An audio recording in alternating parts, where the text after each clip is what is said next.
आइए पढ़ते हैं ये कहानी बचपन। ये चैप्टर 2 है, क्लास 6, वसंत बुक, एनसीईआरटी। मैं तुम्हें अपने बचपन की ओर ले जाऊंगी। मैं तुमसे कुछ इतनी बड़ी हूँ कि तुम्हारी दादी भी हो सकती हूँ, तुम्हारी नानी भी, बड़ी बुआ भी, बड़ी मौसी भी। परिवार में मुझे सभी लोग जीजी कहकर पुकारते हैं। हाँ, मैं इन दिनों कुछ बड़ा बड़ा यानी उम्र में सयाना महसूस करने लगी हूँ। शायद इसलिए कि पिछली शताब्दी में पैदा हुई थी। मेरे पहनने ओढ़ने में भी काफी बदलाव आए हैं। पहले मैं रंग बिरंगे कपड़े पहनती रही हूँ, नीला, जामुनी, ग्रे, काला, चॉकलेटी। अब मन कुछ ऐसा करता है कि सफेद पहनो, गहरे नहीं, हल्के रंग।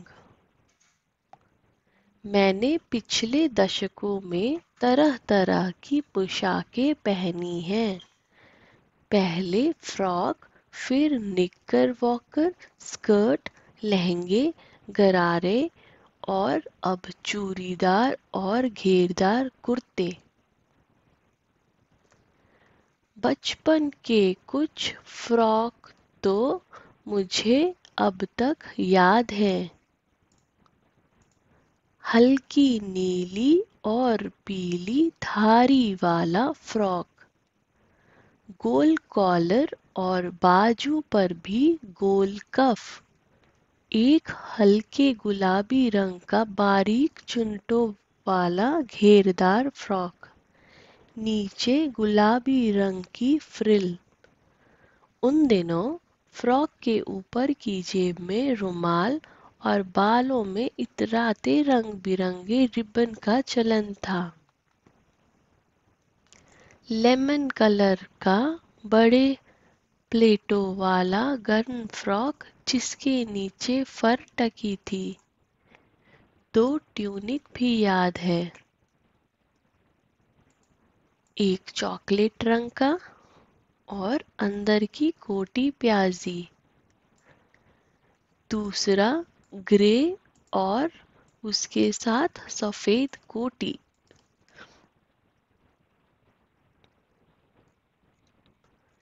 यहाँ तक हम ये समझ रहे हैं कि किसी ने अपने बचपन के बारे में बताया है। यहाँ पे उनका उम्र काफ़ी हो चुका है, इसलिए वो कह रही हैं कि मैं तुम्हारी दादी भी हो सकती हूँ, तुम्हारी नानी भी, तुम्हारी बड़ी बुआ भी या फिर मौसी भी।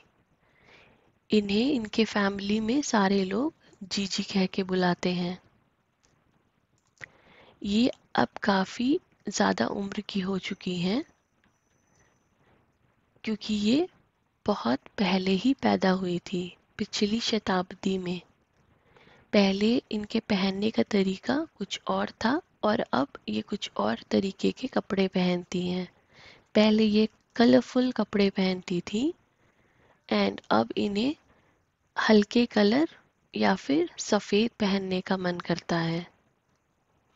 ये बता रही है कि पहले क्या क्या इन्होंने पहनी है, जैसे फ्रॉक, निकर, वॉकर, स्कर्ट, लहंगे, गरारे। बट अब ये चूड़ीदार और घेरदार कुर्ते ही पहनना पसंद करती हैं। इस यहाँ पे इन्होंने बताया है, बचपन के कुछ फ्रॉक तो मुझे अब तक याद हैं। इन्होंने बताया है कि कोई नीली कलर की फ्रॉक थी जिसपे येलो कलर का ऐसे लाइन लाइन था, वो फ्रॉक वो पहनती थी, जिसका कॉलर गोल था। तो यहाँ पे उन्होंने अपने बचपन के कपड़ों के बारे में बताया है। और उन्होंने ये भी याद किया है कि उन्होंने उन्हें दो ट्यूनिक जो वो बचपन में पहनती थी वो किस कलर का था। एक चॉकलेट रंग का था और उसके अंदर में जो कोटी पहनती थी वो अनियन कलर की थी। एंड दूसरा जो था वो ग्रे कलर का था और उसके साथ अंदर में वाइट कलर का टी शर्ट पहनती थी। नेक्स्ट पेज में देखते हैं। मुझे अपने मोजो और स्कॉटिंग्स भी याद है। ये अपने मोजे और स्टॉकिंग्स के बारे में बता रही हैं जो इन्हें आज भी याद है, इतनी ज़्यादा उम्र की हो जाने पर भी उन्हें याद है। बचपन में हमें अपने मोजे खुद धोने पड़ते थे, वह नौकर या नौकरानी को नहीं दिए जा सकते थे। इसकी सख्त मनाही थी। हम बच्चे इतवार की सुबह इसी में लगाते, धो लेने के बाद अपने जूते पॉलिश करके चमकाते। जब जूते कपड़े या ब्रश से रगड़ते तो पॉलिश की चमक उभरने लगती। सरवर, मुझे आज भी बूट पॉलिश करना अच्छा लगता है, हालांकि अब नई नई किस्म के शू आ चुके हैं। कहना होगा कि यह पहले से कई ज़्यादा आरामदेह हैं। हमें जब नए जूते मिलते उसके साथ ही छालों का इलाज शुरू हो जाता। जब कभी लंबी सैर पे निकलते अपने पास रुई जरूर रखते। जूता लगा तो रुई मोजे के अंदर। हाँ, हमारे तुम्हारे बचपन में तो बहुत फर्क हो चुका है। हर सनीचर को हमें ऑलिव ऑयल या कैस्टर ऑयल पीना पड़ता। यह एक मुश्किल काम था। सनीचर को सुबह से ही नाक में गंध आने लगती थी। छोटे शीशे के गिलास जिन पर ठीक खुराक के निशान पड़े रहते उन्हें देखते ही मितली होने लगती। मुझे आज भी लगता है अगर हम ना पीते और शनिवार की दवा तो कुछ ज्यादा बिगड़ने वाला बात नहीं था। सेहत ठीक ही रहती। तुम्हें बताऊंगी कि हमारे समय और तुम्हारे समय में कितनी दूरी हो चुकी है। यहाँ तक कि बचपन की दिलचस्पियां भी बदल गई हैं। तो इस पेज में she is talking about her stockings and socks, where she's saying that she used to clean all of them the, during the weekends, the morning, and then she used to polish her shoes. सो पहले के जो जूते होते थे उतने अच्छे नहीं होते थे, उसमें उतना आराम नहीं था, बट अब के जो जूते आ गए हैं उसमें काफ़ी आराम है, वो ये बता रही हैं। और जब भी वो जूता नया पहनती तो उनके पास एक रुई ज़रूर होता था ताकि अगर जूते में दर्द हो तो वो वहाँ पे रुई लगा ले। हर शनिचर को हमें ऑलिव ऑयल, शनिचर मतलब सैटरडे, हर सैटरडे को वो ऑलिव ऑयल या फिर कैस्टर ऑयल पीती थी। This is one of the health benefit thing which she was doing that time. So she's saying that। और एक छोटा सा शीशा का गिलास था जिसपे मार्क था 1.5 ml, 2 ml, 3 ml। वो उस गिलास के बारे में बात कर रही हैं। जैसे वो देखती थी उनका दिमाग ऐसे खराब होने लगता था कि अब पीना पड़ेगा।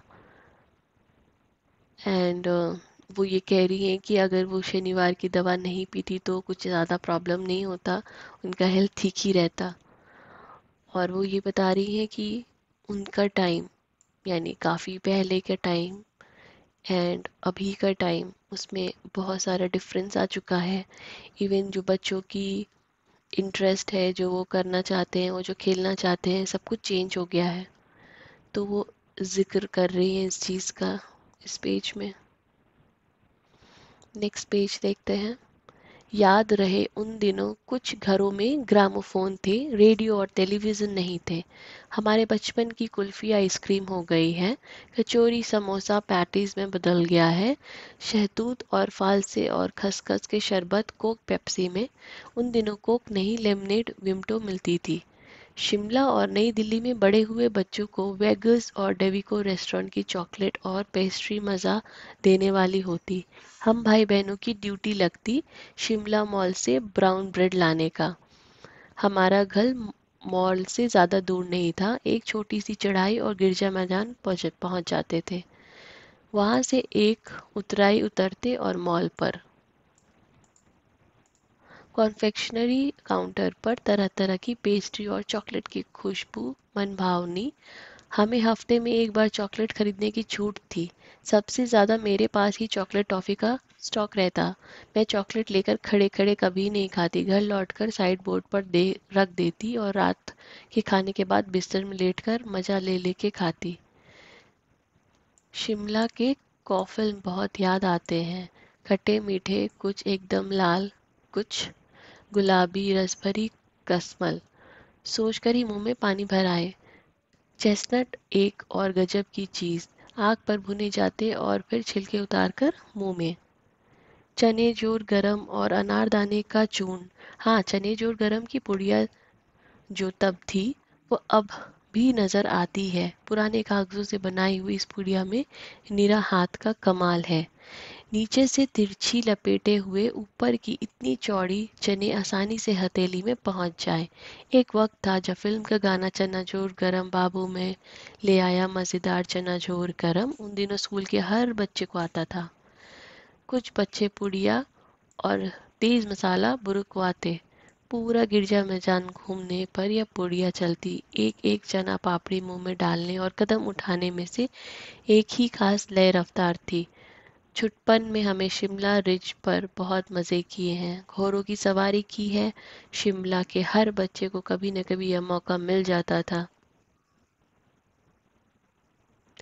हम जाने क्यों घोड़ों को कुछ कमतर करके समझते, उन पर हंसते थे। ननिहाल के घोड़े खूब हृष्ट-पुष्ट और खूबसूरत, उनकी बात फिर कभी। शाम को रंग बिरंगे गुब्बारे, सामने जाखू का पहाड़, ऊंचा चर्च, चर्च की घंटियां बजती तो दूर दूर तक उनमें गूंज फैल जाती। लगता इसके संगीत से प्रभु यीशु स्वयं कुछ कह रहे हैं। सामने आकाश पर सूर्यास्त हो रहा है, गुलाबी सुनहरी धारियां नीले आसमान पर फैल रही है। दूर दूर फैले पहाड़ों के मुखड़े गहराने लगे और देखते देखते बत्तियां टिमटिमाने लगी। रिज पर की रौनक और मॉल की दुकानें की चमक की क्या कहने, स्कैंडल पॉइंट की भीड़ से उभरता कोलाहल। सर्वर स्कैंडल पॉइंट के ठीक सामने उन दिनों एक दुकान हुआ करती थी जिसके शोरूम में शिमला कालका ट्रेन का मॉडल बना हुआ था। इसकी पटरियां, उस पर खड़ी छोटे छोटे डिब्बों वाली ट्रेन, एक और लाल टीन का छत वाला स्टेशन और सामने सिग्नल देता खंबा, थोड़ी थोड़ी दूर पर बनी सुरंगें। पिछली सदी में तेज रफ्तार वाली गाड़ी वहीं थी। कभी कभी हवाई जहाज भी देखने को मिलते। दिल्ली में जब भी उनकी आवाज आती, बच्चे उन्हें देखने बाहर दौड़ते। दिखता एक भारी भड़कम पक्षी उड़ा जा रहा है पंख फैलाकर, यह देखो, और वह गायब। उसकी स्पीड ही इतनी तेज लगती। हाँ, गाड़ी के मॉडल वाली दुकान के साथ एक और ऐसी दुकान थी जो मुझे कभी नहीं भूलती। यह वह दुकान थी जहाँ मेरा पहला चश्मा बना था। वहाँ आंखों के डॉक्टर अंग्रेज थे। शुरू शुरू में चश्मा लगाना बड़ा अटपटा लगा। थोड़े बड़े मेरे चेहरे की ओर देखते और कहते, आंखों में कुछ तकलीफ है, इस उम्र में ऐनक। दूध पिया करो, मैं डॉक्टर साहब को कहा। दोहरा देती, कुछ देर पहनोगी तो ऐनक उतर जाएगी। वैसे डॉक्टर साहब ने पूरा आश्वासन दिया था, लेकिन चश्मा तो अब तक नहीं उतरा। नंबर कम नंबर बस कम ही होता रहा। मैं अपने आप ही इसकी जिम्मेवार हूँ। जब आप दिन की रोशनी को छोड़कर रात के टेबल लैंप के सामना करेंगी तो इसके अलावा और क्या होगा। हाँ, जब पहली बार मैंने चश्मा लगाया तो मेरी एक चचेरे भाई ने मुझे छेड़ा, देखो देखो कैसी लग रही है। आंख पर चश्मा लगाया ताकि सूझे दूर की, यह नहीं लड़की को मालूम सूरत बनी लंगूर की। मैं खीजी कि मुझ पर यह क्यों दोहराया जा रहा है, पर शेर बुरा ना लगा। जब वह चाय पीकर चले गए तो मैं अपने कमरे में जाकर आईने के सामने खड़ी हो गई। कई बार अपने को देखा, ऐनक उतारी, फिर पहनी, फिर उतारी, देखती रही। सूरत बनी लंगूर की। नहीं नहीं, हाँ हाँ हाँ। मैंने अपने छोटी बाई का टोपा उठाकर सिर पर रखा। कुछ अजीब लगा, अच्छा भी और मजाकिया भी। तब की बात थी, जब तो अब तो चेहरे के साथ घुल मिल गया है चश्मा। जब कभी उतरा हुआ होता है तो चेहरा काली काली लगने लगता है। याद आ गया है वह टोपा, काली फ्रेम और चश्मा और लंगूर की सूरत। हाँ, इन दिनों शिमला में मैं सिर पर टोपी लगाना पसंद करती हूँ। मैंने कई रंगों की जमा कर ली है, कहाँ दुपट्टों का ओढ़ना और कहाँ सहज सहल सुबीते वाली हिमाचली टोपियाँ। तो इस कहानी को लिखा है कृष्णा सोबती ने। उन्होंने अपने स्पेक्स के बारे में बताया है जहाँ पे लोग उन्हें चिढ़ाते थे। उन्होंने आसपास की दुकानों के बारे में जिक्र किया है कि वहाँ पे कैसे दुकान थे, कैसे मॉल थे, वो किस ग्राउंड में जाती थी, वो क्या खाती थी। उन्होंने उसके बारे में बताया है। इस कहानी को आपको बार बार सुनना है, बार बार समझना है। ये इतना आसान नहीं। किसी ने अपनी पूरी लाइफ के बारे में बताया है कि वो बचपन में कैसी थी, अभी कैसी हैं, अभी क्या करती हैं, उन्हें अभी क्या पसंद है, पहले क्या पसंद था। तो it is not easy to remember each and everything. So listen to the video again and again. Try to write down some important points through which you can remember the entire story. आप क्या करो, इसको बार बार सुनो इस story को, और कहीं पे कुछ पॉइंट्स लिख लो जहाँ पे उन्होंने अपने बारे में बताया है। फर्स्ट पेज में क्या बताया, देन नेक्स्ट पेज में क्या बताया, थर्ड पेज में क्या बताया, फोर्थ पेज में क्या बताया। आपको इसको बार बार सुनना पड़ेगा, तभी आप समझ पाओगे कि ये क्या इसमें बोलना चाह रही है, एंड देन उसके बेसिस पे आप क्वेश्चन आंसर कर पाओगे। अभी मैंने जैसे इसको रीड आउट किया है क्योंकि इसमें कुछ इतना डिफ़िकल्ट नहीं है समझना। किसी ने अपनी स्टोरी के बारे में बताया है, अपनी लाइफ के बारे में, एंड जो इसका क्वेश्चन आंसर है वो मैं नेक्स्ट वीडियो में आपको बताऊंगी। सो आपको अगर ये वीडियो अच्छा लगा हो तो आप इसे सब्सक्राइब कर ले एंड लाइक कर ले एंड अपने फ्रेंड्स के साथ शेयर करें जिससे कि वो भी इसको समझ पाए। If you see, this is the question and answer which I'll be taking up in the next video. So subscribe my channel so that you get notification for the next video. Thank you so